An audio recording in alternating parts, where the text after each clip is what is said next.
मैं हुकूमत को चेतावनी देना चाहता हूँ कि अपनी लक्ष्मण रेखा से बाहर ना जाए। कुछ चीजें ऐसी होती है जिनके फैसले सड़कों से होते हैं। ये भड़काऊ मौलाना सरकार को खुली चुनौती दे रहे हैं। सरकार को लक्ष्मण रेखा क्रॉस ना करने की नसीहत दे रहे हैं। मौलाना कौसर हयात कह रहे हैं कि 25 से 30 करोड़ मुसलमान खामोश नहीं बैठेगा। जिस तरह से वो पूरा अभियान एक मुसलमानों के खिलाफ चला रहे हैं, तो ये 25-30 करोड़ मुसलमान खामोश नहीं बैठेगा, जरूर करवट लेगा। जिस तरह आप मदरसों के खिलाफ अभियान चला रहे हैं, जिस तरह आप मस्जिदों के खिलाफ अभियान चला रहे हैं, जिस तरह आप क्या नाम आप ये वक्फ के खिलाफ अभियान चला रहे हैं, ये मुसलमानों के खिलाफ एक अभियान है, एक खास मजहब के खिलाफ एक अभियान है। तो फिर ये मुसलमान कौन हैं जो प्रधानमंत्री को नए वक्फ कानून के लिए शुक्रिया कर रहे हैं, लाजवाब बता रहे हैं? बुलंदियों पर पहुंच जाना कोई कमाल नहीं होता, बुलंदियों पे ठहरना कमाल होता है। क्या दौलत है आपके लफ्जों में, ऐसी क्या दौलत है आपके लफ्जों में, आप जब भी बात करते हैं दिल खरीद लेते हैं। आपकी हम्बलनेस, आपकी ह्यूमिलिटी साहेब लाजवाब है। हमारा माइम केवाई છે સાહેબ, જે નમા રબને ગમા। સાહેબ તમારા તો નામમાં જ નમો છે, નમો અમે સૌને ગમો। प्रधानमंत्री नरेंद्र मोदी से मुलाकात की ये तस्वीरें जब सामने आई तो कुछ मौलाना आग बबूला हो गए। उन्हें ये मुलाकात रास नहीं आई और सरकार को खुलेआम धमकी दे डाली। मैं हुकूमत को चेतावनी देना चाहता हूँ कि अपनी लक्ष्मण रेखा से बाहर ना जाए, वो दूसरों को लक्ष्मण रेखा ना बताएं, बल्कि हुकूमत खुद अपनी लक्ष्मण रेखा बताए कि क्या है और क्या उसकी लक्ष्मण रेखा है, उसे समझने की कोशिश करे और उस लक्ष्मण रेखा से बाहर ना जाए, वरना देश का बहुत ज्यादा नुकसान हो जाएगा। स्वागत है। प्रधानमंत्री नरेंद्र मोदी गरीब मुसलमानों की बात कर रहे हैं, उन्हें गरीबी की रेखा से बाहर निकालने की कोशिश कर रहे हैं, लेकिन मौलाना कौसर हयात जैसे मजहबी ठेकेदार सरकार को धमका रहे हैं। लेकिन प्रधानमंत्री मोदी क्या कर रहे हैं, ये भी आपको सुनाते हैं। मेरे पास ये कानून तो बाद में बना, पहले राउंड में जब मेरे पास रिपोर्टिंग आया, जब मैं यहाँ 19 में जीत करके आया, तब मेरे पास आया 1700 से ज्यादा मुस्लिम समाज की शिकायतें थी कि भाई हमें न्याय दो, वक़्फ़ वालों ने हमारे साथ ये किया है। उसमें ज्यादातर बहनें बेटियां थी। तब जाकर के मैंने कहा भाई रियलिटी क्या है खोजो।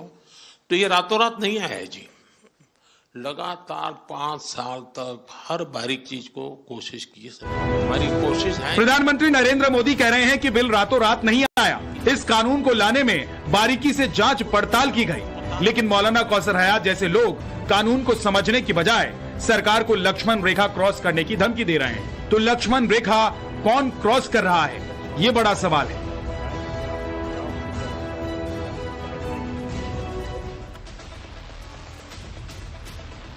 आपने देखा तस्वीरों में कि कैसे प्रधानमंत्री नरेंद्र मोदी को गरीब मुसलमानों की नुमाइंदगी करने वाले, पसमानदा समाज या फिर जो दूसरे गरीब मुसलमान हैं उनकी अगुवाई करने वाले नेता शुक्रिया कर रहे हैं। और उनमें खुशी की लहर भी है कि कानून में बदलाव हुआ है, अब उनको भी फायदा मिलेगा। लेकिन दूसरी तरफ खुद को मुसलमानों का ठेकेदार मानने वाले और कहने वाले कुछ मौलाना सरकार को धमका रहे हैं। लक्ष्मण रेखा क्रॉस नहीं करने की बात की जा रही है, लेकिन लक्ष्मण रेखा किसने खींची थी, और वो लक्ष्मण रेखा से बाहर अगर गरीब मुसलमान निकल रहे हैं तो इसके पीछे सरकार की मंशा क्या है, ये अगर मुसलमान समझ रहे हैं तो डर किसको लग रहा है। आज इसी पर बात करने वाले हैं रमन मलिक, राजनीतिक विश्लेषक हमारे साथ हैं, फैज खान साहब हैं, संयोजक मुस्लिम राष्ट्रीय मंच के हमारे साथ, मुफ्ती शमून कासमी अध्यक्ष UMEB के हैं हमारे साथ, सैफ खान कांग्रेस से होंगे, हाफिज नूर अहमद अजहरी इस्लामिक स्कॉलर हमारे साथ, असगर खान हमारे साथ होंगे वकील। बहुत बहुत स्वागत है आप सभी का। असगर खान साहब, ये लक्ष्मण रेखा किसने खींची थी और क्या नए कानून से वो लक्ष्मण रेखा, खासतौर से गरीब मुसलमान जो उस लक्ष्मण रेखा में बंधे हुए थे, उनको आजादी मिल गई है, इसलिए दिक्कत हो रही है कौम के ठेकेदारों को? नहीं देखिए, नहीं कौम के ठेकेदारों की बात नहीं है। सबसे पहला और सबसे बड़ा सवाल यह है कि इस चीज की जरूरत कहाँ की सख्त थी। जितने भी पॉइंट 40 पॉइंट के आसपास जो हैं अगर एक एक करके उनको डिस्कस किया जाए तो सबसे पहले जैसे उन्होंने कहा रातों रात नहीं बना, मोदी साहब ने कहा और सही कहा, उस पर खूब हमने तफ्तीश की है, इन्वेस्टिगेशन हुआ है, बारीकी से देखा गया है, उसके बाद फिर ये सब कुछ किया गया। तो एक एक करके पॉइंट को ये बताए ना कि भाई जैसे एक बयान में उन्होंने कहा था कि इसलिए भी किया गया है कि मुसलमान बच्चे पिंचर जोड़ते नजर आते हैं पूरे हिंदुस्तान में। हालांकि ऐसा नहीं है, सिर्फ मुसलमान बच्चे नहीं, दूसरी कौमों के बच्चे भी बेचारे पिंचर जोड़ते नजर आते हैं और दूसरे छोटे छोटे काम करते नजर आते हैं। हमारी नजर में कोई एक कौम नहीं होना चाहिए, पूरा मुल्क हमेशा रहना चाहिए। हर बात पूरे मुल्क में ये कौम नहीं है जिसके लिए कानून आया करके देखें। पहले तो मैं ये भी बता दूं कि ये अन का है, मैं कौम है, कौम की बात नहीं कर रहा हूं, पूरा मुल्क होना चाहिए। मैं पूछ रहा हूं कि पूरे मुल्क में ही तो मुसलमान हैं और उनके पंचर लगाने वाले हैं। गरीब मुसलमान भी तो पूरे मुल्क में ही आते हैं ना। अरे भाई पंचर लगाने वाले और कौमों में भी है। मैं वही कह रहा हूं कि अगर अभी कानून मुसलमानों के लिए बना है तो बात मुसलमानों की होगी ना। के लिए भी अब मैं ये कह रहा हूं कि गैर जरूरी बातें नहीं करनी चाहिए। कौन सी गैर जरूरी बात है, उसका कोई अहमियत नहीं है। क्या गैर मुसलमानों में पिंचर लगाने वाले, मुसलमानों में पिंचर लगाने वाले बच्चे हैं, सब कौमों में है पिंचर लगाने वाले बच्चे। अब सवाल यह है कि इसकी क्या जरूरत किस हद तक थी या नहीं थी, उसको एक एक पॉइंट करके अगर मैंने सवाल आपसे पूछा असगर खान, आप कहां से कहां ले गए। मैंने आपसे एक सवाल पूछा बड़ा सिंपल सा कि लक्ष्मण रेखा कौन क्रॉस कर रहा है। जरूरी बात है, आप चाहते हैं वो ना करें।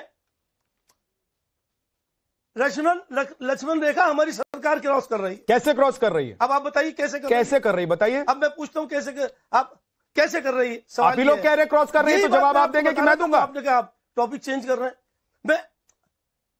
अरे भाई तो मैं कह तो रहा हूं जवाब, मैं तो जवाब ही दे रहा था, आपने देने ही नहीं दिया। मैं कह रहा हूं कि जो आपने पहले तो इसकी जरूरत बताएंगे अमेंडमेंट की कहां और क्या थी। आप ये बताइए एक एक पॉइंट करके मुझे बताइए। आप जबानी कह देते नहीं से बहुत जरूरत थी, नियत अपनी ठीक नहीं है क्योंकि इस वक्त की जमीनों को हड़प। मैं वही पूछ रहा हूं ना, एकदम पॉइंट टू पॉइंट बात कीजिए। असगर खान देखिए आप वकील हैं, चूंकि पिछड़ा आप बुद्धिजीवी वर्ग से आते हैं। अरे भाई आप कहते हैं आपसे इसीलिए मैं उम्मीद करता हूं कि आप जो भी बात करेंगे पॉइंट टू पॉइंट करेंगे। अगर लक्ष्मण रेखा क्रॉस हुई है तो कैसे हुई है? अगर गरीब मुसलमानों का नुकसान हो रहा है इस अमेंडमेंट बिल से तो कैसे हो रहा है? इससे पहले लक्ष्मण रेखा क्या आप लोगों के ही कौम के ठेकेदारों ने नहीं खींच रखी थी? क्या वक्त बोर्ड से या वक्त की संपत्ति से गरीब मुसलमानों को फायदा हो रहा था? मेरा सिंपल सा सवाल है सर, जल्दी से जवाब दीजिए। अरे भाई मैं यही तो कह रहा हूं ना। अच्छा आप बताइए कि सब क्यों नहीं हो रहा था? आपका एक कहना यह है कि करप्शन हो रहा था, जैसे कहा कि बारीकी से देखा गया है। अरे करप्शन हो रहा तो हमारे मुल्क का कानून है भाई, जो भी करप्शन करे कहीं भी करे, किसी हिंदू ट्रस्ट में करे, तो ये भी तो हमारे मुल्क का ही कानून है। ट्रस्ट में करे, अरे ये जो बना है ये भी तो हमारे मुल्क का कानून है। हमारे अरे भाई तो अरे जो कानून पहले से है और कानून लाने की जरूरत क्या है ये बताइए। आप बार कानून में दिक्कत थी, ये तो मुस्लिम समुदाय के लोग भी मान रहे हैं, मौजूद है। जिसके मोहम्मद फैज खान साहब इस बात पर बहुत बहस हो चुकी है कि कानून लाने की दिक्कत, कानून लाने की जरूरत क्यों थी। इस पर तो इतनी लंबी बहस हो गई कि इतिहास रच दिया गया संसद में। संसद के दोनों सदनों में रिकॉर्ड इस पर बहस हुई है कानून पास होने से पहले। तो ये तो इतिहास रच दिया गया, इस पर और बहस करने की मुझे लगता है जरूरत नहीं है। कानून क्यों आया ये तो पता है सबको, लेकिन कानून किसके लिए आया और कानून के आने से किसको दिक्कत हो रही है? लक्ष्मण रेखा किसने खींच रखी थी और धमकी कौन दे रहा है और क्यों दे रहा है? मोहम्मद फैज खान साहब। बिस्मिल्लाहिर्रहमानिर्रहीम रब्बि इश्रह ली सदरी व यस्सिर ली अमरी वहलुल उक़दतन मिन लिसानी यफ़क़हू क़ौली। भारत माता की जय, जय हिंद। देखिए विद्यानाथ झा जी, आप विद्या वाले व्यक्ति हैं, आपसे विजडम की बात मैं करूंगा। ये जो वक्फ अमेंडमेंट एक्ट आया है, इसमें पहले जेपीसी की 6 महीने बैठक चली है, राज्यसभा में ऐतिहासिक बहस हुई, लोकसभा में ऐतिहासिक बहस हुई, राष्ट्रपति द्रौपदी मुर्मू जी ने इस पर हस्ताक्षर किए। उसके बाद भी ये लोग कोर्ट में गए हैं और कोर्ट भी सोच समझकर अपना डिसीजन दे रहा है। पूरी कानूनी प्रक्रिया के तहत ये काम हो रहा है। फिर भी ये कहना कि लक्ष्मण रेखा मोदी सरकार पार कर रही है, तो थोड़ा इन्होंने सनातन का प्रतीक बताया है तो मैं उसका उत्तर भी दे दूं। लक्ष्मण रेखा के पार होता कौन है? रावण होता है, जो कि गरीब मुसलमानों की जमीन हड़पने के लिए तैयार खड़ा हुआ। और मोदी जी कह रहे हैं कि मोदी जी गरीब मुसलमानों को हक दिलाकर रहेंगे मौलाना, क्यों बेवजह अपना खून खौलाना? ये लक्ष्मण रेखा के बाहर जो रावण खड़े हैं ना, ये जो तथाकथित मौलाना बने फिर रहे हैं, मुसलमानों के हुकूक और हक की बात कर रहे हैं, ये गरीब मुसलमानों की जमीन हड़पने वाले रावण है। इसलिए लक्ष्मण रेखा बताया कि गरीब मुसलमान यानी कि सीता के प्रतीक के रूप में कहा कि वो बाहर निकलेंगी तो हम तुम्हारा अपहरण कर देंगे, तुम्हारी जमीन को हड़प लेंगे।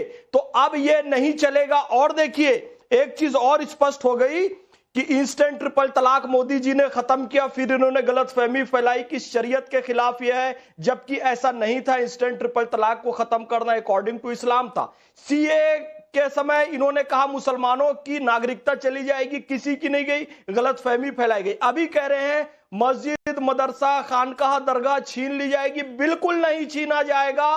रेट्रोस्पेक्टिव नहीं है बिल, जो जैसा है वैसा ही रहेगा। लेकिन जमीनें किनकी जाएंगी? जो गरीब मुसलमानों की जमीनों पर कब्जा करके बैठे हुए थे, जो उनका हक खा रहे थे, वक्त की जमीनों का 1-1 रुपए 10-10 रुपए किराया दे रहे थे और आज करोड़ों में उनकी कीमत है।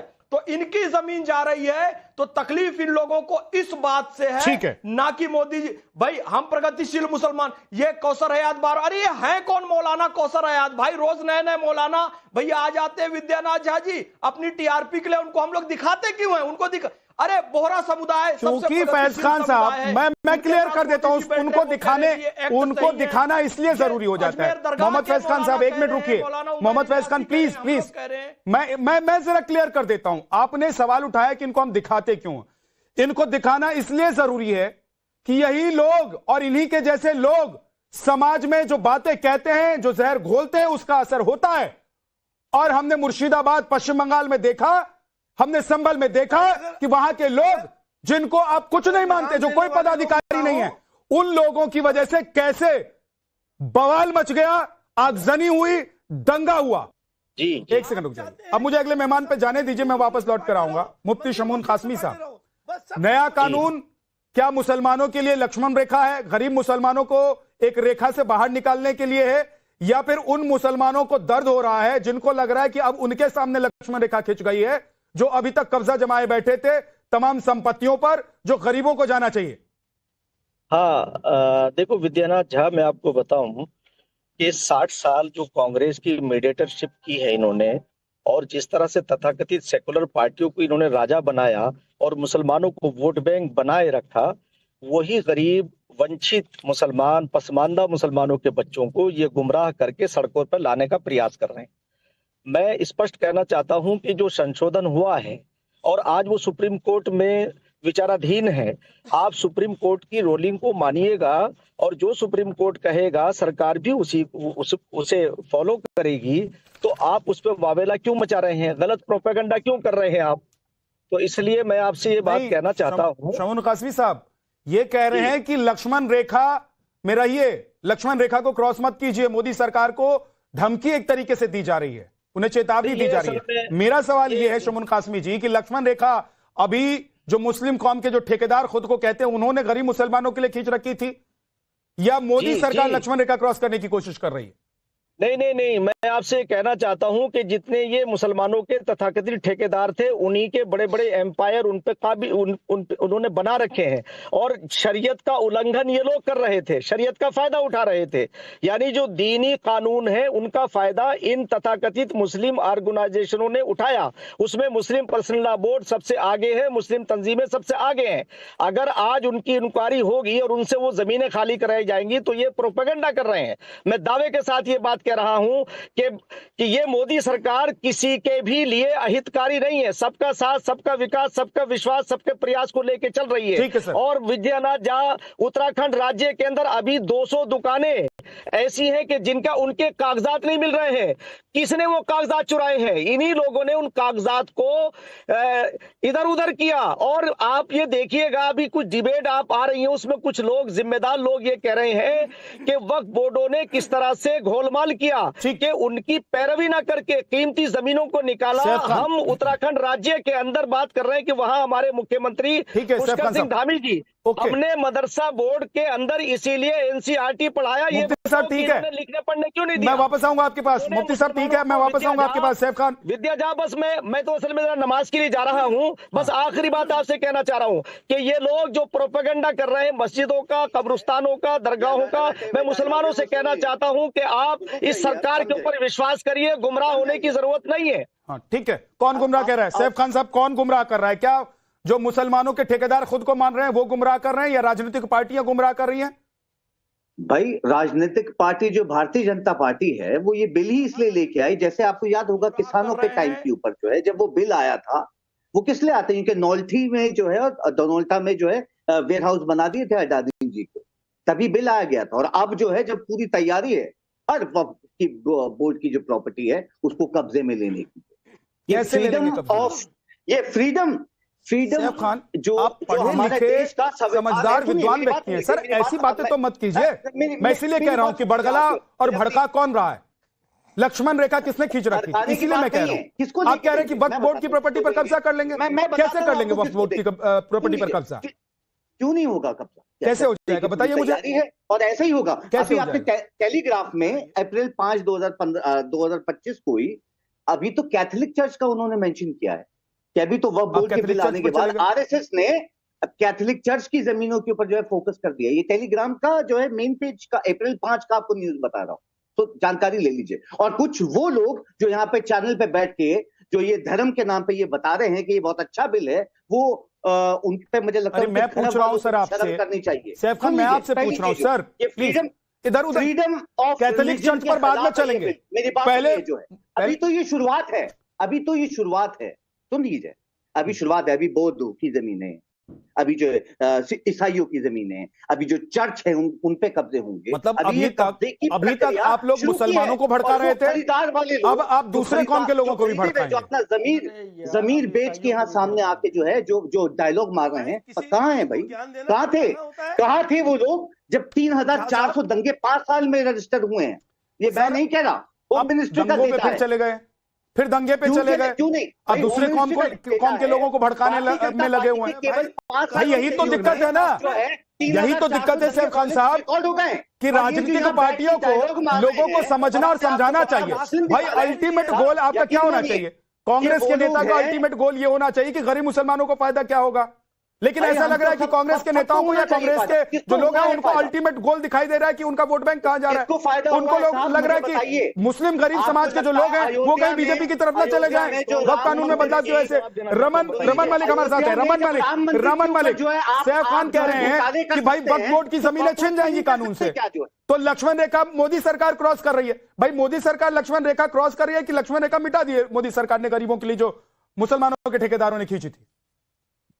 देखिए, मैं उस बात से थोड़ा सा आगे बढ़ के बात करूंगा। एक तो बहुत सारे लोग जो एक हिंदू पृष्ठभूमि या सनातन पृष्ठभूमि से आते हैं, उनका मानना ये है कि the government has been too light, और एक सेकुलर देश के अंदर धर्म को, स्टेट को आइडेंटिफाई ही नहीं करना चाहिए। धर्म निरपक्ष होनी चाहिए सरकार, और उसको धर्म के मामलों को एक व्यक्तिगत मामला रहने देना चाहिए, और उसको जैसे धर्म चाहे वैसे चलने दें। उसके बीच में उसको आइडेंटिफाई नहीं करना चाहिए कि माइनॉरिटी है मेजॉरिटी है, सिर्फ उसको सिटीजन को आइडेंटिफाई करना चाहिए। एक विषय। दूसरे विषय, आपके चैनल के माध्यम से मैं रिक्वेस्ट कर रहा हूँ कि एक बार शोएब खान साहब ही एक आरटीआई लगा के ये पता कर लें कि 1947 से आज तक मंदिरों की कितनी जमीन सरकार ने ली है और कब कब और कहाँ ली है। रोंगटे खड़े हो जाएंगे साहब। कितना पैसा लिया है वो पूछ लेंगे तो भी रोंगटे खड़े हो जाएंगे। कितना टैक्स कमाया है ये पूछ लेंगे तो भी रोंगटे खड़े हो जाएंगे। और आप क्या देते हो? आप देते हो zero tax as a community. बहुत गिनती चुनती के लोग हैं। आप बैठ के चुपचाप सुनिए। दूसरी चीज, अब मैं आपके बारे में नहीं बोल रहा था, अभी सुनिए। आप लोग एक नंबर के अव्वल नंबर के जाहिल और वाहियात लोग हैं जो सिर्फ झगड़ा करना चाहते हैं, क्योंकि अपनी सल्तनत जो आपने बिना टैक्स पे करे सल्तनत बनाई है उसको आप ले जाना चाहते हैं। तीसरी चीज, ये जो जितने भी मस्जिद है जैसे हिंदुओं के बने हुए हैं ट्रस्ट बोर्ड, आप भी ट्रस्ट बोर्ड बनाइए और बाकी सारा छोड़िए। कौन से देश में मतलब कितने मुस्लिम प्रधान देश है? और उसके अलावा भी एक और चीज बोलता हूँ, कि जब मुगलों की शासन ही नहीं था और ट्रांसफर ऑफ पावर मुगल से हुई नहीं, ट्रांसफर ऑफ पावर जो है ब्रिटिश से इंडियन यूनियन को हुई, तो फिर अधिकार कहाँ से आ गया, कौन सा अधिकार आ गया, कहाँ का अधिकार आ गया? तो जब मुगल थे ही नहीं तो बंदा कहाँ से आ गया? और एक और चीज पूछता हूँ साहब, ये जो कोर्ट कोर्ट बोलते रहे जो आपने इम्पीचमेंट के लिए लगे थे तरुण गोगोई जी का, क्यों लगे थे? अपने आप को अच्छा लगे तो बाप दूसरे के लिए बोल दे कोर्ट, तो उसको इम्पीच करने के पीछे लगेंगे। और ये क्या भाई यह तमाशा बना रखा हुआ आप लोगों ने साहब? आप बोलते हैं हम सड़कों पे आ देंगे या देंगे, आपने कभी सोचा है कि आप सड़कों पे आओगे, आप 20 करोड़ हो, अगर 80 करोड़ 100 करोड़ लोग सड़कों पे आ गए और हाँ भी बोल दिया ना तो भी गिर जाएगा और छोटे उनकी भी जमीनें छीनेंगी आपका, ये क्या उनकी भी छीनेंगी। अभी तो ये प्रक्रिया शुरू की है सरकार ने, सरकार सिर्फ जमीनें लेके अपने दोस्तों को देना चाहती है। कॉन्स्टिट्यूशन जितनी जमीनें हैं एयरपोर्टों की, जितने कॉन्ट्रैक्ट्स सब दे दिए अपने दोस्तों को। जानते नहीं, जानकारी नहीं है वो जानकारी। एक सेकंड आप दोनों शांत हो जाइए। एक सेकंड देखिए, इस पर बहुत चर्चा हम कर चुके हैं। एक फिगर नहीं दी है, fact and figure. Saif Khan ji, Saif Khan सुनिए ना, सैफ खान सुनिए तो सही। आपने कहा कि वक्त की जमीन छिन जाएगी, मुसलमानों की जमीन छिन जाएगी। मैंने आपसे सवाल पूछा कि भाई कैसे छिन जाएगी, आप नहीं बता पाए। आप चले गए बाकी कौम और बाकी धर्म के लोगों की जमीन भी छिन जाएगी। मतलब मुसलमानों को तो भड़काएंगे ही भड़काएंगे, दूसरे कौम के लोगों को भी भड़काएंगे। भाई साहब, देश में आप लोग कराना क्या चाहते हैं? जैसे ट्रेनें गई हैं। हाफिज नूर अजहरी के पास मैं जा रहा हूं, आप लोग प्लीज शांत हो जाइए, 1 मिनट रुक जाइए। फैज खान भी बोलना चाह रहे हैं, लेकिन एक बार हाफिज नूर अजहरी के पास नहीं जाऊंगा। शमन कासमी साहब मैं आ रहा हूं, प्लीज सर 1 सेकंड रुक जाइएगा, 1 सेकंड रुक जाइए। हाफिज नूर अजहरी के पास मैं जा रहा हूं। सर हाफिज नूर अजहरी जी, मुझे यह बताइए कि लक्ष्मण रेखा, धमकी, बरगलाना, ये डर दिखाना कि देखिए ये जो सरकार है आप लोगों को मिटा देगी, खत्म कर देगी, ये तो बहुत हो गया। कब तक करेंगे ये खेल आप लोग? देखिए मौलाना कौसर हयात कौन है मैंने जानता नहीं। आपने क्यों इतना हाईलाइट कर रहे हैं ये भी मुझे नहीं मालूम। उन्होंने कब कहा है, कैसे कहा है, किन परिस्थितियों में कहा है, ये भी मुझे नहीं मालूम। लेकिन इस तरह के बयानबाजी करने वाले कोई हो, उन्हें इस तरह की बयानबाजी से हालात के हिसाब से बचना चाहिए। मैं आपके चैनल पर एक बात बहुत जिम्मेदारी के साथ कह रहा हूँ कि जब मामला सुप्रीम कोर्ट में चल रहा है, जब सुप्रीम कोर्ट देख रहा है, सुप्रीम कोर्ट ने 2 दिन लगातार सुना है उसको और उन्होंने 5 तारीख दी है, तो अब इस तरह की बयानबाजियों का क्या मतलब? हम बकविल के खिलाफ थे, बकविल के खिलाफ है, बकविल के खिलाफ रहे। आप लोगों की मासूमियत पे हंसी आती है। मतलब रोए या हंसे, रोऊं या हंसू, करूं मैं क्या करूं, समझ में नहीं आता। इतने मासूम है ना आप लोग, मतलब कहां जाएं, किसे बताएं, कैसे समझाएं, इतने मासूम हैं आप लोग। अभी आप कह रहे हैं कि ये कौन है मुझे समझ में नहीं आ रहा, कहां से आते हैं समझ में नहीं आ रहा। आप लोग अब कुछ नहीं बोलेंगे, कान में तेल डाल लेंगे, आंख पर पर्दा लगा लेंगे, जुबान पर जिप। आप लोग कुछ नहीं बोलना चाहते, कुछ नहीं देखना चाहते, क्योंकि आपको लग रहा है कि एक हमारे ही वर्ग, हमारे समुदाय का एक व्यक्ति खड़ा होकर हमारे लिए जो हम टीवी पर बैठकर नहीं करना चाहते और नहीं कर सकते हैं, वो बाहर खड़ा होकर कर रहा है। हाफिज नूर साहब। नहीं, अजहरी साहब का कहना है, झा साहब, कि अगर कोर्ट में चल रहा है और बात सही भी है, सुप्रीम कोर्ट में अगर पेंडिंग है सारा मामला, अभी छोटी सी तारीख है उसमें 5 मई की, और कार्रवाई बराबर चल रही है। हाफिज नूर जी की आवाज नहीं आ रही है, जरा उसको चेक कीजिए कि क्या हो गया है, आवाज क्यों नहीं आ रही है। असगर खान बोलिए, आप कुछ कह रहे हैं जी। मेरा कहना यह है कि अगर अजहरी साहब का कहना है कि सुप्रीम कोर्ट में मामला चल रहा है, 5 तारीख है, वहां पे छोटी सी तारीख मिली है, जवाब के लिए जवाब मांगा है, उसके बाद मेन कार्रवाई शुरू होगी। 2 दिन हो गए कार्रवाई होते हुए, वहां की कार्रवाई चल रही है, और उसमें अपना कोर्ट ने एक छोटा सा ओपिनियन भी दिया, और जो एक आप जिसको रिलीफ की नजर से देख रहे हैं, हालांकि ऐसा नहीं है। मैं किसी नजर से नहीं देख रहा हूं, मैं तो कानून को कानून की नजर से, देश को संविधान की नजर से, और संसद को संसद की नजर से देखता हूं। हाफिज नूर आ गए हैं, प्लीज अब उनको वो नहीं बोल पाए, उनको बोलने दीजिए। बस असगर साहब मैं आऊंगा असगर खान आपके पास आऊंगा। हाफिज नूर अजहरी, आपका गुस्सा, आपके जहरीले अल्फाज, आपका ये बोलने का ढंग बता रहा है कि आप सिर्फ मुनाफिकों के साथ हैं। हमारे यहाँ कुरान में एक आयत है, इंदल मुनाफिकीन फी दरकिल अस्फली मिनन नार, मुनाफिक जहन्नम का। हमारा अकीदा ही है, हम आप पे नहीं तोप रहे हैं। हमारा अकीदा ये है कि मुनाफिक जहन्नम के सबसे निचले हिस्से में डाला कुरान की आयत पढ़ के आपको सुनाऊं? आपने भी जिस तरह से कहा, अब मैं बताऊं कि कुरान में और क्या लिखा है। आपकी मासूमियत ये आप क्या कहना चाहते हो? क्या आप एंकरी कर रहे हो? आप कुरान के नाम पर क्या कहना चाहते हैं? आप कुरान के नाम पर देश के मुसलमानों को क्यों बरगला रहे हैं? अरे जिस मुसलमान को कुरान पढ़ना है वो कुरान पढ़ रहा है, उसको आपके कुरान की जरूरत नहीं है। हाफिज नूर अजहरी साहब, नफरत आप फैला रहे हो। कैसे फैला रहे हैं? नफरत मैं फैला रहा हूँ या नफरत वो फैला रहा है जो कह रहा है कि लक्ष्मण रेखा क्रॉस मत कीजिए, जो धमका रहा है कि सड़क पर उतर जाएंगे? 20-25 करोड़ मुसलमानों की धमकी दे रहा है। अरे आप जो एक अरब हिंदुओं को रोज मुसलमानों के खिलाफ उकसाते हो, भड़काते हो। अरे मुझे ये बता दीजिए हाफिज नूर, पहले आप बोलिए, बकवास कर लो। आप बोलिए, मैं आपको 1 मिनट का टाइम देता हूँ। बकवास कौन कर रहा है? सब देख रहे हैं। आप देख रहे हो बकवास? हाँ, आपने देख रहे हैं। मैंने आपसे एक बात कह दी और आप कह रहे हो, आप पर हंसे, आप पर रोए, आप पर क्या करे, ये जुमले हैं आपके। आप यहाँ बैठकर तो ऐसे रोते हैं हाफिज नूर अजहरी साहब, आप यहाँ बैठकर ऐसे रोते हैं जैसे आपसे बड़ा गरीब, आपसे बड़ा पीड़ित, आपसे बड़ा प्रताड़ित इस देश में कोई दूसरा कौम नहीं है और उस कौम के लोग नहीं है।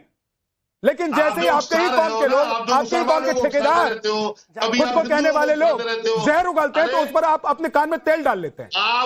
आपसे ज्यादा जहर कोई नहीं उगलता, भारत में भी नहीं उगलता। अब आपका हो गया हो तो अब आपका हो गया क्या? दुश्मन आप हो, देश को तोड़ने वाले आप हो।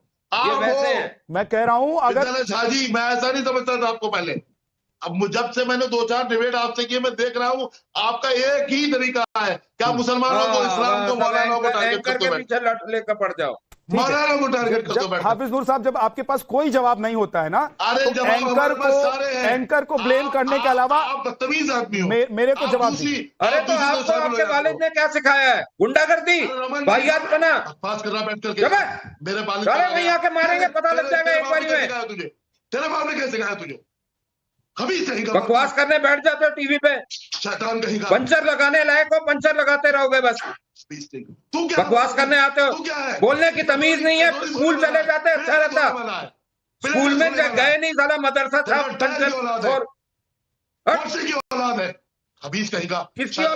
प्लीज ऐसे शब्दों का इस्तेमाल मत कीजिए प्लीज। हाफिज नूर प्लीज, आप इस तरह देखिए, ये गलत बात है। अभी आप अपना संस्कार दिखा रहे हैं, आप दिखा रहे हैं कि आप क्या करते हैं।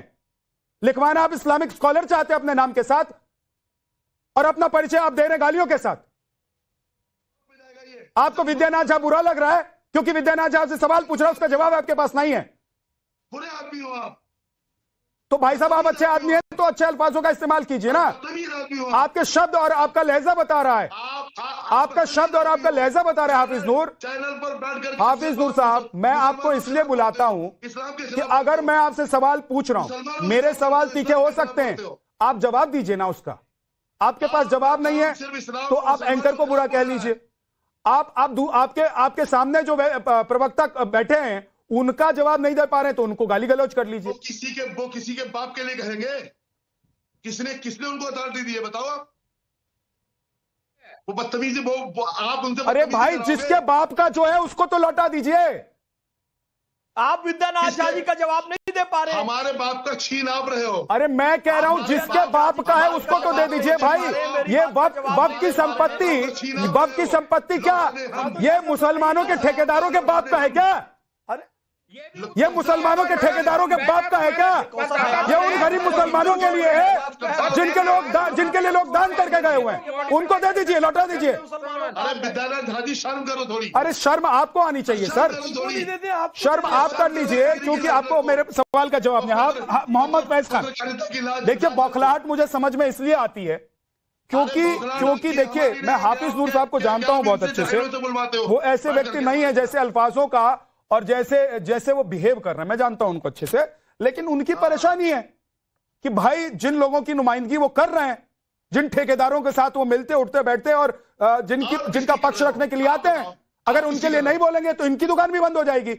आप किसकी कर रहे हो बताओ?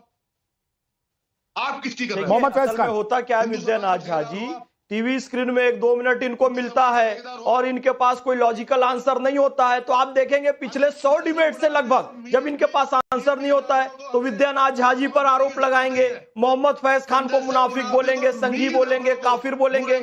यार लॉजिकल आंसर दो, क्या नुकसान है मुसलमानों को इससे? कोई नुकसान नहीं है। जो प्रगतिशील बोहरा समाज है वो इसका समर्थन कर रहा है, अजमेर दरगाह से इसका समर्थन आ रहा है, ख्वाजा गरीब नवाज से इस्लाम भारत में, जो भारत में इस्लाम लेकर आए वो समर्थन कर रहे हैं इसका, मौलाना उमर इलियासी समर्थन कर रहे हैं, मुस्लिम पर्सनल लॉ बोर्ड की महिला विंग समर्थन कर रही है, पूरा करोड़ों करोड़ों मुस्लिम समाज, पसमानदा समाज इसका समर्थन कर रहा है, मुस्लिम राष्ट्रीय मंच के लाखों करोड़ों सदस्य इसका समर्थन कर रहे हैं। क्यों? क्योंकि पता है ये मुसलमानों के हक में है। तो जी ये तो बिके हुए हैं, ये तो, अरे तो तुम बिके हुए हो, तुम तो इतने बेशरम बेगैरत हो, कुरान शरीफ का इस्तेमाल दंगे फैलाने के लिए कर रहे हो, देश को तोड़ने के लिए कर रहे हो। कुरान तोड़ने के लिए नहीं, टूटे हुए दिलों को जोड़ने के लिए है, इस्लाम तोड़ने के लिए नहीं, इंसान ये गलत है, जोड़ने के लिए। हाफिज नूर अहमद अजहरी, आप सभी को मैं इस तरीके से आप बात नहीं कर सकते। फिर मैं आपको बोलूंगा कि आपको भी कयामत के दिन का इंतजार है ना, तो कीजिए, तैयार रहिए आप कयामत के दिन के लिए। आप अगर ये सोच रहे हैं कि कयामत के दिन का आपको इंतजार करना है तो कीजिए, इस तरह के अल्फाजों का इस्तेमाल मत कीजिए और कुरान के नाम पर मुसलमानों को बरगलाना बंद कीजिए, गरीब मुसलमानों का हक मानना बंद कर दीजिए, ठेकेदारों के साथ मिलकर गरीब मुसलमानों का हक मानना बंद कर दीजिए। कुरान और हदीस का इस्तेमाल करके आप गरीब मुसलमानों का हक मार कर बैठेंगे और हम खामोश होकर देखते रहेंगे। आतंकवाद फैलाओगे तो दुनिया में लोगों को दंगे कराओगे, मुसलमानों एक एक करके फैज खान, उसके बाद रमन सिंह। मैं आ रहा हूँ शैब भाई, आपके पास आ रहा हूँ, शैब भाई मैं आपके पास आ रहा हूँ, असगर खान आपके पास जा रहा हूँ। प्लीज हाफिज नूर साहब, मैं बहुत इज्जत से बात कर रहा हूँ आपसे। क्यों? आप नेशनल टेलीविजन पर बैठे हुए साहब, किसी पंचर की दुकान पर नहीं बैठे हुए हैं, आप नेशनल टेलीविजन पर बैठे हुए हैं, किसी पंचर की दुकान पर नहीं बैठे हुए हैं आप प्लीज आप ध्यान रखिए, आप पंचर की दुकान पर बैठे हुए, पंचर की दुकान पर पंचर लगाने वाले व्यक्ति नहीं है, आप पढ़े लिखे स्कॉलर हैं, इसलिए आपको बुलाया जाता है। प्लीज रुक जाइए। फैज खान कंप्लीट कीजिए, उसके बाद आ रहा हूं।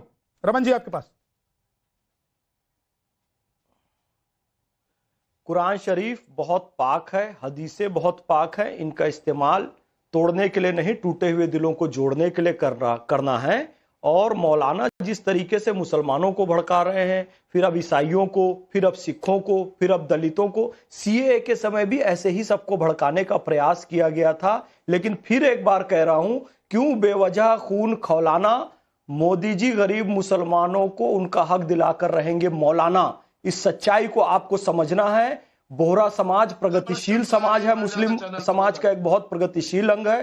ख्वाजा मोइनुद्दीन चिश्ती अजमेरी से इस्लाम इस देश पर आया है, वो समर्थन कर रहे हैं, बोहरा भाई समर्थन कर रहे हैं, मुस्लिम पर्सनल लॉ बोर्ड की महिला विंग समर्थन कर रही है, मौलाना उमर इलियासी समर्थन कर रहे हैं, शहाबुद्दीन रिजवी साहब समर्थन कर रहे हैं, मुस्लिम राष्ट्रीय मंच के लाखों करोड़ों कार्यकर्ता और करोड़ों करोड़ पसमानदा मुसलमान इसका समर्थन कर रहे हैं। साहब भाई एक सेकंड रुक जाइए, जरा उनको कंप्लीट करने दीजिए। कर रहे हैं मौलाना कौसर हयात कर लेते हैं, फिर मैं आपके पास आता हूं। जिनकी पर जरा फैज खान और सैफ खान को डालिए।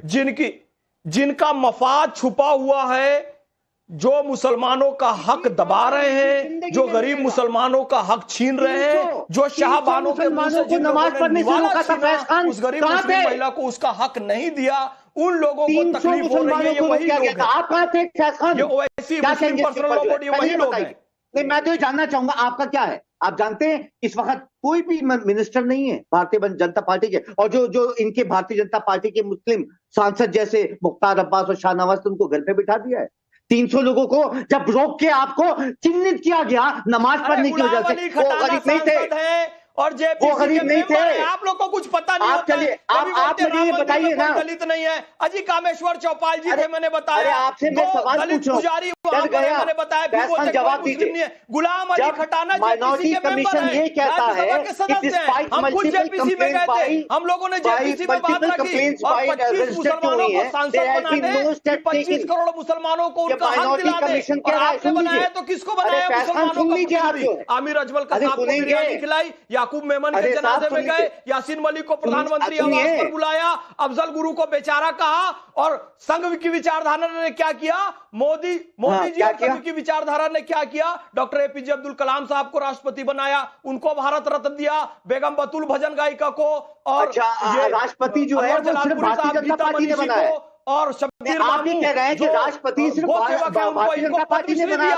आरिफ मोहम्मद खान साहब को राज्यपाल बनाया, और क्या चाहिए आपको, देश का राष्ट्रपति बना रहे हैं, मुसलमान है, मैं ये दिखाना चाहता हूँ असली चेहरा खान साहब को भारत रत्न दे रहे हैं, ऐसे मुसलमानों को सामने ला रहे हैं। आप लोग क्या कर रहे हैं, आतंकवाद से जुड़ी, अभी ताहूर राणा के लिए आप लोगों ने वकील लगाया है, आप लोगों को शर्म नहीं आती, ताहूर राणा के लिए आप लोग वकील लगा रहे हो, यही कभी सिंबल जो है राम मंदिर के विरोध में आते हैं, गरीब मुसलमानों को उनका हक ना मिले, इसलिए फैज खान और सैफ खान, मुझे मत बताइए, फैज खान एंड सैफ खान, रुक जाइए एक सेकंड, रुक जाइए। रमन मलिक कुछ कहना चाह रहे हैं, जरा वो सैफ खान प्लीज अब रुकिए आप, फैज खान आप भी रुक जाइए, फैज खान आप भी रुक जाइए, अरे रुक तो जाइए सर, अकेले बोलते रहेंगे क्या, सुन तो लीजिए बाकी लोगों को, रुक जाइए सैफ खान प्लीज, मैं आऊंगा वापस आपके पास। रमन जी, ये 300 का राग अलाप रहे हैं। सबसे पहले तो एक चीज बता दूं कि एपीजे अब्दुल कलाम साहब को दोबारा प्रेसिडेंट बनने के लिए जब बात आई थी तो उसका घोष सोनिया गांधी ने करा था।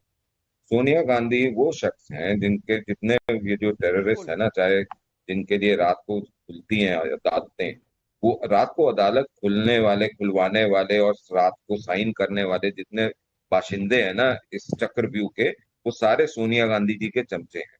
उसके अलावा बताता हूँ साहब, आप 300 लोगों की बात कर रहे हैं, मैं आपसे ये बोल रहा हूँ, कोई भी जो भी आपका चैनल देख रहा है इस समय, वो एक ही काम कर ले कि सिर्फ एक आरटीआई लगा दो कि मुसलमानों ने जितने दंगे करे हैं उन दंगों में कितने हिंदू मरे हैं, आपको वो नंबर आ जाएगा, आपको शर्म आएगी अपने होने पे। तीसरी चीज साहब, आप ये चीजों के लिए परेशान मत होइए कि हम आपको कुछ कहते नहीं है या हम आपसे कुछ करेंगे नहीं। आप उस दिन से खौफ मनाइए कि जिस दिन कोई और महाराजा रणजीत सिंह की तरह उठ गया और अच्छी एक की बात है कि आज माइनॉरिटी कमीशन एक दूसरे के ऊपर मत बोलिए ना सैफ खान, लेकिन सैफ खान साहब प्लीज एक दूसरे के ऊपर मत बोलिए ना, वॉल्यूम कम करिए, रुक जाइए ना सर। ये सबसे पहली चीज आप अपने वक्त का इंतजार कीजिए, मैं आया था आपके पास, आपने अपनी बात कही। सैफ खान इतने क्यों बौखला गए भाई, क्या हो गया, क्या हो गया, दर्द हो रही है, क्या हो गया, क्या हो गया, जिन संपत्तियों पर आप लोग कब्जा करके बैठे हुए थे, अवैध संपत्तियों पर,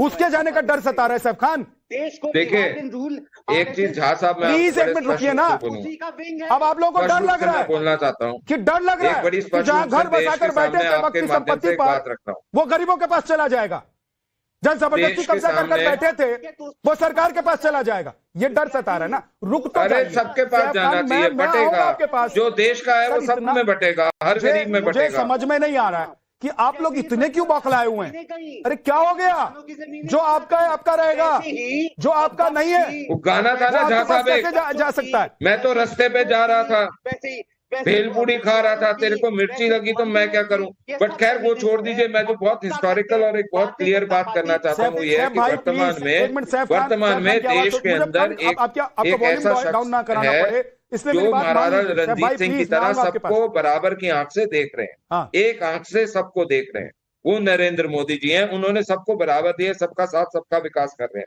लेकिन इस चीज का ध्यान रखिए कि उसी महाराजा रणजीत सिंह जी के जो आर्मी थी उसके अंदर एक जनरल था हरि सिंह नलवा, उसका याद रखिए। जिनको आप अपने अब्बा हजूर और वालिद मानते हैं ना, उनको वो जो सलवार पहनाने वाला व्यक्ति था वो हरि सिंह नलवा था। तो ऐसा मत करिए कि कोई हरि सिंह नलवा पैदा हो जाए और देश की शांति के अंदर खराबी आए, उस समय का खौफ खाइए। अब रुक जाइए रमन जी, अब रुक जाइए, क्योंकि मुझे लग रहा है कि नॉन स्टॉप सैफ खान बोले जा रहे हैं। मैं चाहता हूं कि मैं हाफिज नूर साहब के पास जाऊं, लेकिन नॉन स्टॉप सैफ खान बोल रहे हैं, तो एक बार जरा मैं उनको ही वक्त दे देता हूं। 1 मिनट का वक्त दे रहा हूं सैफ खान, मैं आपको 1 मिनट का वक्त दे रहा हूं और कोई नहीं बोलेगा आपके ऊपर। और आप भी जब दूसरे लोग बोलते हैं तो उनके ऊपर मत बोला कीजिए सर, अच्छा नहीं लगता।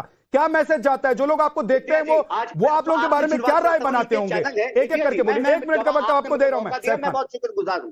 आपको 1 मिनट का वक्त दे रहा हूं, आपका समय शुरू होता है, आप स्क्रीन पर डाल दीजिए। क्या हालत है, हाँ सुनिए, एक मिनट का मौका मिला तो सबसे पहले प्रेस से ही शुरुआत करता हूँ कि हमारा चैनल है, आप जो दर्शकों को दिखा रहे हैं, तो प्रेस फ्रीडम इंडेक्स का क्या जानते हैं क्या फिर इस वक्त इंडिया का देश का हाल है? अरे अपने गिरवा में झांकिए ना, ये हालत है देश की। दिक्कत पता है साहब, जैसे मैं आपको मौका दूंगा ना, जैसे मैं आपको मौका दूंगा, सवाल से दूर हटकर, पता है दिक्कत क्या है आप लोगों के साथ कि आपको डिफेंड करने के लिए आपके पास कुछ नहीं है। इसलिए सबसे अच्छा है कि आप एंकर पर, चैनल पर, अखबार पर, मीडिया पर, सब पर सवाल उठा दीजिए, क्योंकि आपके पास सवाल का जवाब नहीं। अब आप सवाल का जवाब देना चाहते हैं तो फिर से मैं आपको 1 मिनट का वक्त दे रहा हूं, और इधर उधर जाएंगे तो फिर मैं रोक दूंगा, फिर नहीं आऊंगा आपके पास। साहब भाई प्लीज। मैं आपको बताता हूं साहब, जो है अभी मैंने 300 लोगों की बात की, कह रहे हैं 300 लोगों की बात कर रहे हैं। नमाज पढ़ने पे उनको चिन्हित किया गया था, जमानत मुचलके पे छूट के आए हैं 300 लोग, नमाज पढ़ने की वजह से उनको बंद कर दिया गया, और यहाँ कह रहे हैं कि 300 लोगों की बात कर रहे हैं। शर्म आनी चाहिए साहब, जो है हम तो हर धर्म का जो आदर और सम्मान करते हैं, ये कह रहे हैं 300 लोगों का। और कहाँ थे ये सब बैठे हुए जो है जम के, मैं कह रहा हूँ कहाँ थे ये उस वक्त जब उन लोगों को गिरफ्तार किया गया था? ये बैठे हुए जो है घरों के ऊपर, ये है वो चम्मच जो सिर्फ चैनलों पे बैठ के जो है ऐसी बात करते हैं। जो है शर्म आनी चाहिए सब, जो है आपको जो है अपने घर के ऊपर जो है, अपने घर पे अपने बच्चों को बताइएगा ये सब चीजें। जो है माइनॉरिटी कमीशन जानती क्या कह रहा है? इतनी सारी कंप्लेनें हुई है, आज तो कोई एक्शन नहीं होता है। अच्छा, माइनॉरिटी कमीशन भारत सरकार के अंदर आता है वैसे? अच्छा, तो आपके कहने से हम माइनॉरिटी कमीशन हटा देंगे, ये कह रहे हैं आपको? मैं ये बोल रहा हूँ सेकुलर कंट्री के अंदर जो स्टेट सेकुलर हो और वो किसी भी धर्म को ना मानती हो, उसके अंदर माइनॉरिटी मेजॉरिटी नहीं होता, उसके अंदर सारे जितने भी जो सिटीजन है वो बराबर के हक वाले। जिनसे आप ये चम्मच लेके आते हैं उनको जाके बोलिएगा और सलाह दीजिएगा। और यूं के माइनॉरिटी कमीशन तो तुम्हारे अंदर क्या क्या जाता है वो तुम जानते हो, भीख मांगने वाले, पर्चे लगाने वाले ऐसे नहीं बात कर सकते। और कहा थे ये जितने भी बैठे हुए हैं खान साहब या बाकी के जितने भी जो इस वक्त सामने आके बड़ा समर्थन दिखा रहे हैं वक्त के ऊपर जो है। ठीक है, अब ओके, अब 1 मिनट से ज्यादा का वक्त मैंने आपको दे दिया सैफ खान। आप सिर्फ ये कहते रहे कि आप शर्म कर लीजिए, शर्म कर लीजिए। भाई जिसको शर्म करना है वो शर्म कर लेगा, जिसको पर्दे में रहना है वो पर्दा कर लेगा, लेकिन इससे आगे तो बढ़िए भाई। शर्म से आगे बढ़कर खुला दिल दिखाइए, बड़ा दिल दिखाइए और कहिए खुले दिल से। हाफिज नूर अजहरी, अब 1 सेकंड रुक जाइए, अब चुप नहीं होंगे तो मुझे वॉल्यूम डाउन कराना पड़ेगा। साहब भाई मैं चाहता नहीं हूं कि ऐसा मैं करूं, इसलिए आप शांत हो जाइए। हाफिज नूर अजहरी सर, मैं ये जानना चाहता हूं कि भाई अब तो कानून बन गया है, सुप्रीम कोर्ट में भी है मामला, अब ये इस तरह का अल्टीमेटम या इस तरह की धमकी कि लक्ष्मण रेखा पार करोगे तो 20 करोड़ हैं, 30 करोड़ हैं, 1 घंटा, 1.5 घंटा, 1 मिनट, भाई देश को संविधान और सिस्टम से क्यों नहीं चलने देना चाहते हैं लोग? आप लोग क्यों चाहते हैं कि देश में दंगा फसाद हो? ये हम ही लोग चाहते हैं दंगा फसाद हो। संजय निरुपम कहते हैं जलियांवाला बाग बनाएंगे, तो वो नहीं चाहते हैं। संगीत सोम के बयान याद नहीं है आपको? आपको सिर्फ मुसलमानों के कोड आप पढ़ते रहोगे। कौसर हयात ने कहा, किस मुसलमान ने कहा कि हम कौसर हयात के साथ में खड़े हैं? हमने सबसे पहला हमारा आपके चैनल पर अभी बयान यही था कि कौसर हयात से बाकी हम वाकिफ नहीं है। उन्होंने जो बोला इस तरह के बयानबाजी नहीं करनी चाहिए। आप करें, आप पे हंसे, आप पे रोए, आप पे क्या करें, या आपका जो गैर मेयारी तरीका था ये अच्छा है? हाफिज नूर, इसीलिए मैं कहता हूं ना कि सहूलियत की राजनीति आपको अच्छी लगती है। जब आपको लगता है कि संविधान से फायदा होगा तो संविधान हाथ में लेकर आ जाते हैं, जब आपको लगता है कि शरीयत से फायदा होगा तो शरीयत से लाते हैं, जब आपको लगता है कि नहीं, सुन तो लीजिए मेरी बात, जब आपको लगता है कि कौसर हयात की बातों से हम लोगों को अच्छा फायदा होगा तो उनकी तरफ खड़े हो जाते हैं, जब आपको लगता है कि भाई टीवी पर मैं बोल नहीं सकता हूं तो कहते हैं कि हम पहचानते ही नहीं। कैसे नहीं पहचानते? इंडियन मुस्लिम लीग के वो जॉइंट सेक्रेटरी हैं। अरे साहब हम नहीं जानते उनको, आप जानते होंगे। हाँ, नहीं जानते हैं ना, इसीलिए मुर्शिदाबाद होता है, हाईलाइट कर रहे हो, इसीलिए संभल होता है, इसीलिए आप बयान लाते उठा के। संभल जिसकी वजह से होता है वो नहीं कह पाओगे आप। महाराजगंज जिसकी वजह से होता है वो नहीं बोल पाओगे, आपकी हिम्मत नहीं है। आपको जो पढ़ने के लिए दे दिया गया वो बोलोगे ना, नौकर हो आप। जो कब्जाई तुमने हमारी मंदिर में बात ये आप वो करोगे जो बात पर जाएगी। हाफिज नूर सुनिए 1 मिनट। हाफिज नूर को जरा स्क्रीन पर डालिए, बड़ी स्क्रीन पर डालिए मेरे साथ। हाफिज नूर कह रहे हैं कि मैं नौकर हूं, मैं तो नौकरी करता हूं। हाफिज नूर, आप किसकी दलाली करते हैं? आप किसकी दलाली करते हैं भाई साहब? बड़ा दलाल और किसकी ठेकेदारी लेकर बैठे हैं? गरीब मुसलमानों का हक खाएंगे, चौथे स्तंभ को गरीब मुसलमानों का हक खाएंगे और मुझे आप सिखाएंगे। हाफिज नूर अजहरी, मैं आपको चैलेंज कर रहा हूं, मैं आपको चैलेंज कर रहा हूं, हाफिज नूर अजहरी, मैं आपको चैलेंज कर रहा हूं कि आप बता दीजिए कि देश में कितने ऐसे वक्त की संपत्तियां हैं जिस पर अवैध रूप से कब्जा है। आप बता दीजिए कितने गरीब मुसलमानों को फायदा हुआ। आप बता दीजिए कितने गरीब मुसलमानों के लिए आप लड़े हैं। आप बता दीजिए कि वक्फ बोर्ड कितने गरीब मुसलमानों के लिए लड़ता है। कहां गए बता दीजिए। नहीं बता पाएंगे। विद्यानाथ झा क्या है, इस पर आ जाएंगे। मेरे पर मत आइए, फायदा नहीं है, फायदा नहीं है। हाफिज नूर अजहरी, मैं आपको मौका देता हूं, सवाल पूछता हूं कि जवाब दीजिए। आप क्योंकि आपके पास कोई जवाब। मोहम्मद फैज खान को जरा दिखाइए स्क्रीन पर। मोहम्मद फैज खान साहब, ये जो दर्द है, ये जो छटपटाहट है, ये मैं समझ सकता हूं। देखिए, ये मैं समझ सकता हूं, लेकिन कानून तो कानून है और कानून संसद में ही बनता है, संसद से ही बनकर आया है। वहां सरकार को देश की जनता ने ही चुना है और उसमें बड़ी संख्या में मुसलमान भी हैं जिन्होंने वोट दिया है बीजेपी को या फिर सहयोगी पार्टियों को। अब इन जैसे ठेकेदारों का क्या होना चाहिए? फैज खान, देखिए विद्यानाथ झा जी, मैं बता रहा हूं कि कोई व्यक्ति जब बीमार होता है और उसको सही दवाई खिला दो ना, थोड़ी कड़वी जरूर होती है, और जिसको दवाई खिलाई जाती है वो तिलमिलाता भी है, तड़पता भी है, रोता भी है, गाता भी है, लेकिन उसका इलाज हो जाता है। तो मोदी जी ने बिल्कुल सही दवाई दी है, इसलिए ये लोग तिलमिला रहे हैं, तड़प रहे हैं, लेकिन इनका इलाज परफेक्शन से हो जाएगा। मोदी जी कानून के तहत काम करने वाले व्यक्ति हैं और उन्होंने सारी कानूनी प्रक्रिया को अपनाया है। एक विशेष बात कहना चाहूंगा फिर से, कोर्ट ने पक्ष में भी बातें कही हैं और एक दो बातें विपक्ष में भी कही है। ये प्रमाण इस बात का है कि सुप्रीम कोर्ट निष्पक्ष है। मोदी जी ने कोई दबाव नहीं दिया ना सुप्रीम कोर्ट को, और 240 सीट आना ये बताता है कि ईवीएम भी हैक नहीं की, ईडी भी हैक नहीं किया गया है। माफ कीजिएगा, देखिए मोहम्मद फैज खान साहब, वक्त नहीं है इसलिए मुझे रोकना पड़ रहा है आपको, लेकिन मोहम्मद हाफिज नूर अजहरी साहब, कोई फायदा नहीं होने वाला है भाई झा को गाली देकर, मीडिया को गाली देकर, या जब सवाल का जवाब आपके पास नहीं होता है तो जो सामने बैठा है उसके खिलाफ बोलकर। भाई अपने अंदर झांकिए, देखिए कि आपके नुमाइंदों ने, आपके ठेकेदारों ने कैसे आपके ही समाज का नाश किया है, उनके हक को छीना है, दबाया है। इसीलिए आज मुस्लिम समाज के लोग प्रधानमंत्री के सामने खड़े होकर कह रहे हैं कि जो कानून आप लेकर आए हैं वो हमारे लिए है। इसीलिए जो गरीब मुसलमान हैं वो खुश हो रहे हैं